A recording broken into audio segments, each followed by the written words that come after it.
รถเมล์ปากเสหาเวียงจันทน์ได้เกิดอุบัติเหตุปีนอยู่แขวงบริคำไซเฮ็ดให้มีผู้เสียชีวิต8คนและบาดเจ็บอีกจำนวนหลายเจ้าหน้าที่แผนกตำรวจจราจรแขวงบริคำไซได้รายงานว่าเวลาประมาณ 4:20 น.ตอนเช้าของวันที่22 เมษายน 2026 นี้ได้มีอุบัติเหตุรถเมล์ปากเสหาเวียงจันทน์หมายเลขทะเบียนบค2603นครหลวงจันทน์ปีนอยู่บริเวณทางโค้งบ้านน้ำเดือเมืองปากกระดิ่งแขวงบริคำไซรถคันดังกล่าวกำลังเดินทางจากปากเสไปหานครหลวงจันทน์มีผู้โดยสาร 46 คนภายหลังเจ้าหน้าที่และพลเมืองดีได้เข้าไปให้การช่วยเหลือในเบื้องต้นพบเห็นผู้ได้รับบาดเจ็บ35คนมีผู้เสียชีวิต8คนคนต่างประเทศ1คน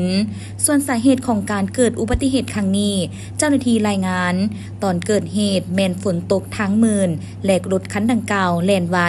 รถจึงเสียหลักปีนเองปัจจุบันยังอยู่ในขั้นตอนการสืบสวนสอบสวนขยายผลหาสาเหตุของอุบัติเหตุในครั้งนี้ซึ่งถือว่าเป็นอุบัติเหตุครั้งใหญ่ในประเทศของพวกเขาในปีนี้ที่มีผู้เสียชีวิตเป็นจำนวนหลายขอแสดงความเสียใจนำครอบครัวของผู้เสียชีวิตด้วย